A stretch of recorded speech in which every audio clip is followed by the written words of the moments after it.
السلام علیکم، میں ہوں سبحان خان میو دیو خردوکلا لاہور سے۔ ہمارا درد انسانیت یوٹیوب چینل ہے۔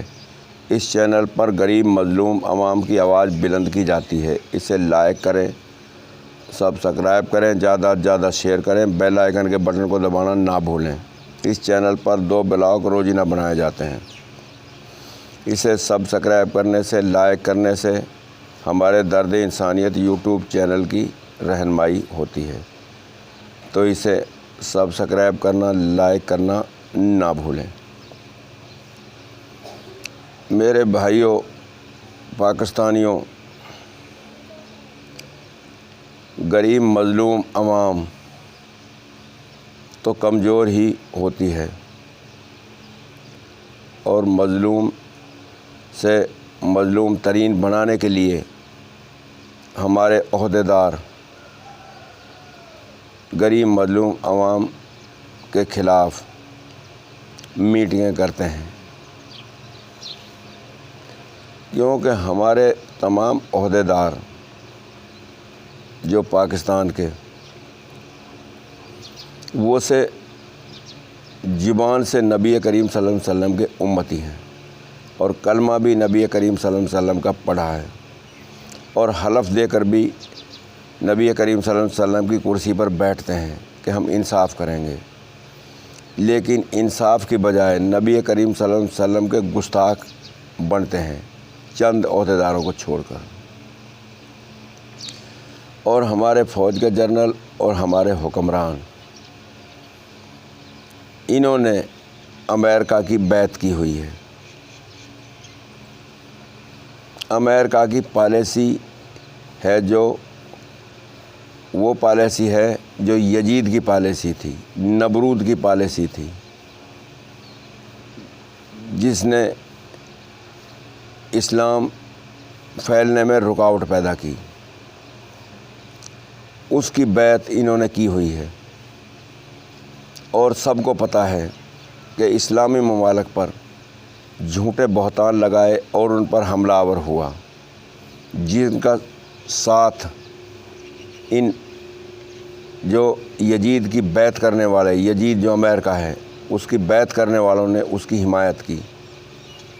تو اس سے ثابت ہوتا ہے کہ یہ اندر سے نبی کریم صلی اللہ علیہ وسلم کے امتی نہیں ہیں، اور یہ امریکہ کی انہوں نے بیعت کی ہوئی ہے۔ تو امریکہ کی بیعت ہے جو وہ اسلام کے خلاف ہے، جیسے ہمارے فلسطینیوں کا خون بہہ رہا ہے۔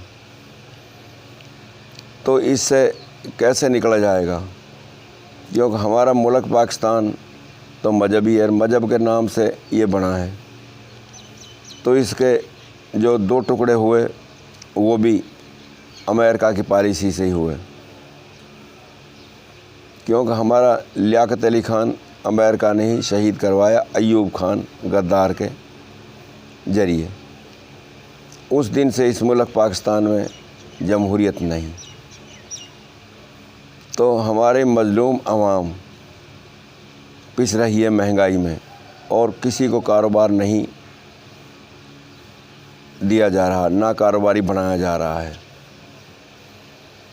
تو کاروباری تو جب بنتا ہے جب ملک کی پالیسی اچھی ہو اور ملک کے حکمران اچھے ہوں۔ ملک کے حکمران تو اچھے ہے نہیں، تو ملک کے حکمران، فوج کے جنرل، یہ 2 ادارے جب یزید کی بیعت کر لیں امریکہ کی، تو پھر تو امن کیوں ہوگا؟ بربادی ہوگی، اور ترقی یافتہ کیوں بنے گا؟ نہیں بن سکتا۔ تو یہ نبی کریم صلی اللہ علیہ وسلم کی چھوڑنے کا ثبوت ہے۔ تو ہمارے جتنے بھی دنیا میں مسلمان ہیں اور پاکستان کے مسلمان ہیں، یہ نبی کریم صلی اللہ علیہ وسلم کی زندگی کو انہیں اپنانا چاہیے، اور موت کے بعد نہیں تو سبھی جہنم واصل ہو گئے، جنہوں نے پاکستان میں رشوت میں کھبے ہوئے ہیں اور ملک کو برباد کرنے میں، غریب مظلوم عوام کو پریشان کرنے میں لگے ہوئے ہیں۔ تو اس وقت پاکستان میں انتظامیہ کے ہاتھوں غریب مظلوم عوام محفوظ نہیں ہے، جھوٹے مقدمے بنا کر لوگوں کو ریکارڈ یافتہ بنایا جا رہا ہے، اور فوج کے جنرل اور حکمران اور عدلیہ یہ ملک کو وہ سے لوٹ رہی ہے، سبھی لوٹ رہے ہیں۔ تو اس کو پہچانیں کہ نبی کریم صلی اللہ علیہ وسلم کی زندگی کو، کیونکہ نبی کریم صلی اللہ علیہ وسلم کی قرآن پاک سچ، نبی کریم صلی اللہ علیہ وسلم کا منہ کا نکلا ہوا بول سچ اور حق ہے۔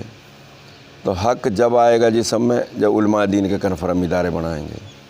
تو علماء دین کے کنفرم ادارے بنانا حکمرانوں کا کام ہے۔ تو علماء دین کی مشاورت سے حکومت کریں تو نبی کریم صلی اللہ علیہ وسلم کی زندگی وجود میں آئے گی، ورنہ موت کے بعد جہنم واصل ہو گئے۔ تو جہنم واصل ہونے سے بچنے کے لیے دو راستے ہیں، ایک جنت کا اور ایک جہنم کا، کہ پاکستان میں علماء دین کے کنفرم ادارے بنا کر اور ان کی مشاورت سے حکومت کی جائے اور نبی کریم صلی اللہ علیہ وسلم کی زندگی کو وجود میں لایا جائے، ضمنی الیکشن کے سلسلے کو ختم کیا جائے اور میرٹ پہ حکمران بنایا جائے اور امریکہ کی غلامی کو چھوڑا جائے۔ تو نبی کریم صلی اللہ علیہ وسلم کی زندگی کو جسم میں بٹھانا بہت ضروری ہے۔ تو موت کے بعد کا راستہ جنت والا ہے، اس کو اختیار کریں تمام عہدیدار۔ یہ ہے میری درخواست۔ السلام علیکم۔